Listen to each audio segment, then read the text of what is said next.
The next day at the company, Kim notices the whispers and looks from the employees. When he checks the internet, he understands why. He tries to calm down so he doesn't lose control and asks someone to find out who published the news. At the same time, Seol's manager is yelling at her, demanding that she come out and deny everything. Kim arrives and hears the conversation, leaving sad without hearing her side. Seol tells her manager that she has made her decision and will not deny anything. She tries to call Kim, but his phone is off. Meanwhile, the head of the manual cleaning department goes to Ren's office and tells him they have a lot of work coming in, and he can't handle it all by himself. He asks for someone to help him. Ren agrees and asks who he recommends. The manager suggests Young, saying she is the most suitable for the job. Ren agrees because he knows she deserves it. He takes out his phone and sends her a message asking her to have lunch with him, but she replies that she's busy and will call him when she's free. He agrees. Young goes to her mother's grave and finds Lee there. She asks him how he knew her mother. Lee explains that when he was a child, he was bullied by the neighborhood kids, and her mother came to his aid and became his friend too. Young remembers and they walk together, reminiscing about their memories. Ren visits Jack and threatens him, telling him to stop spreading rumors or he will report him to his superiors.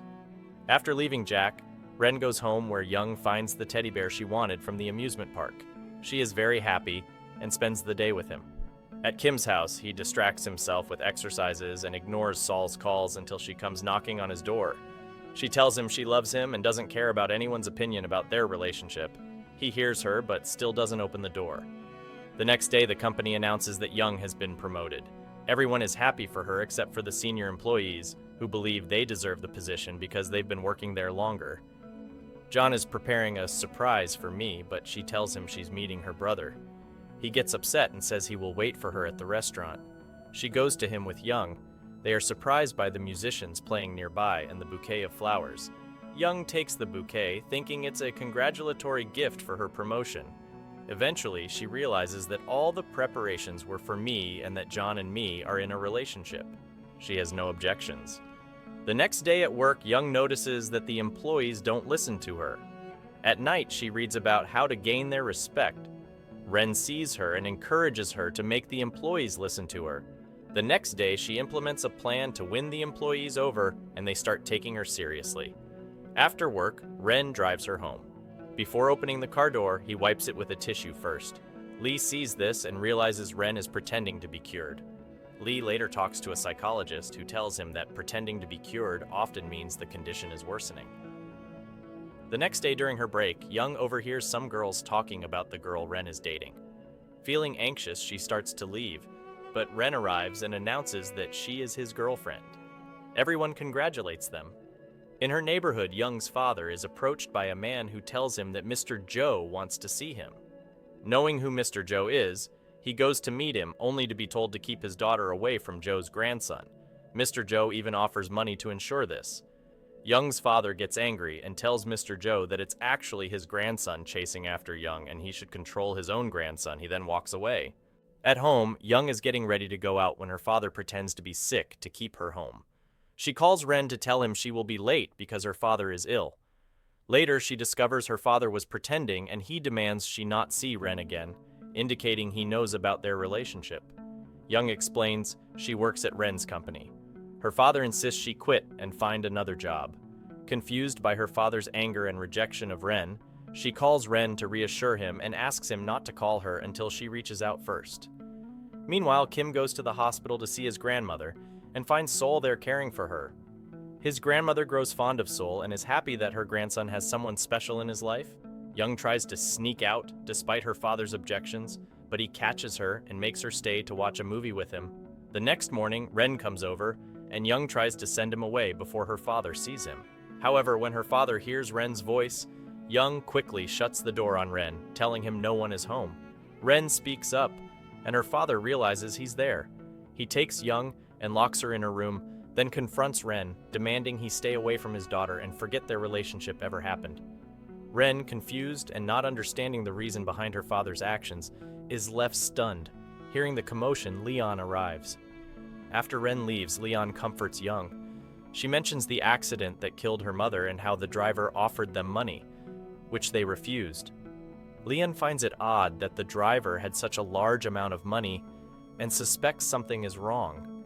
Meanwhile, Ren buys Young's favorite things and convinces Kim to try different facial masks to find the best one for her. Young bakes Ren's favorite cake with Mi's help. She calls her brother for assistance, and they lower the cake from the window to avoid her father. Kim arrives with John, bringing flowers and other gifts.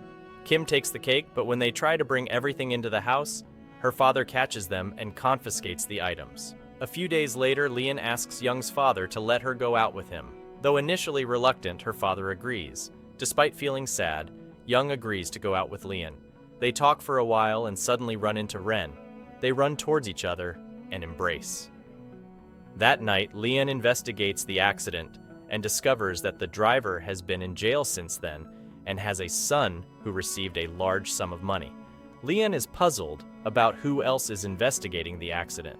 Young decides to meet Ren's mother, who agrees to meet her at a restaurant. Ren's mother promises to help convince Young's father to accept their relationship. Young feels relieved and asks Ren's mother why his grandfather is so strict with him.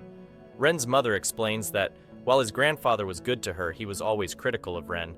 This constant criticism pushed Ren to strive for perfection to avoid his grandfather's disapproval. She blames herself and starts crying, but Young reassures her that it's not her fault. Ren's mother then gives Young a photo album filled with pictures of Ren from his childhood. At Mr. Joe's villa, the driver's son stands outside yelling incoherently. A guard approaches him, asking him to leave, but he keeps shouting, demanding that Mr. Joe release his father, who has been in jail for a long time.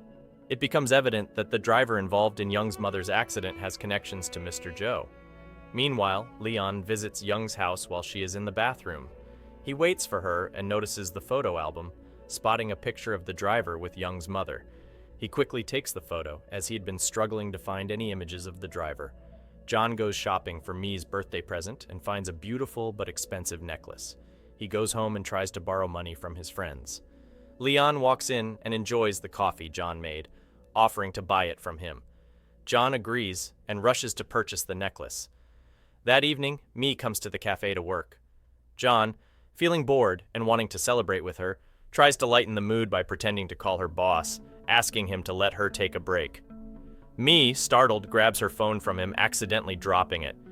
She scolds him, saying she's working, not playing, and calls his actions childish, asking him to stop causing trouble. When Mi opens her phone, she realizes John hadn't sent anything. He promises to stop causing her problems and leaves, upset, throwing the necklace out the window. At home, Mi finds a video from John for her birthday. His heartfelt message reveals how much he loves her, making her cry as she regrets hurting him. John, meanwhile, searches for the necklace outside until he finally finds it. Elsewhere, Kim goes out with Seol. Seol enjoys changing Kim's style, so they go to the mall together to buy him new clothes. Afterward, Kim heads to the company because Ren needs him. There, they find Mi and John, who are also present. Ren wants their help in planning a surprise party where he will propose to Young. As they start planning, it's clear that John and Mi are at odds, bickering like cat and dog. Ren, annoyed, tells them he'll handle it himself. Mi goes to see Young and asks her to try on a dress she bought for her, confident it will look great on her. Meanwhile, Ren is busy reserving the venue for the surprise, and Hong notices them, clearly plotting something.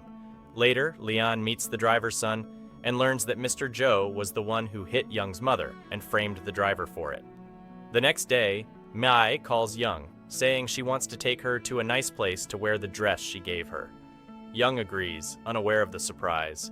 Everyone is busy preparing for the event, including Seol, who comes to help. That night, Mi takes Young to the party venue and leaves her to get some drinks. Suddenly, a little girl appears and gives Young a bouquet of flowers. Then Seol crowns her with a beautiful tiara, followed by Young's brother, who puts a veil on her. Everyone starts singing and dancing, and Young feels overjoyed. Ren then appears, approaches her, and tells her he wants to be with her forever. He gets down on one knee, takes out a ring, and proposes to her. That's all for today's video. Don't forget to hit the like and subscribe button and check out our other selection of recaps. Take care.